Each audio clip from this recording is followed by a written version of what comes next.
आणि एक चांगलं नेतृत्व तुम्ही जपलं। मी तुम्हा सगळ्या कार्यकर्त्यांना धन्यवाद देतो खरोखर, कारण नेता हा कार्यकर्ते ज्यावेळी पकाखाली घेतात आणि जीवापाड जपतात त्यावेळी एक नेतृत्व उभा राहत असतं।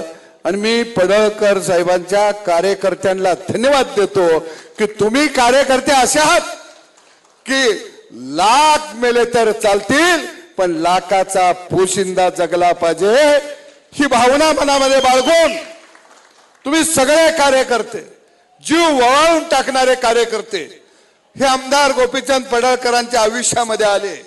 सत्ता नसताना सुद्धा हे कार्यकर्ते बेभानपणाने रस्त्यावरती उभा राहिले, मायमौली रस्त्यावरती उभा राहिली। अरे जीवाची ढाल करणारे, जीवाची बाजी लावणारे कार्यकर्ते कुणाकडे असतील या महाराष्ट्रामध्ये?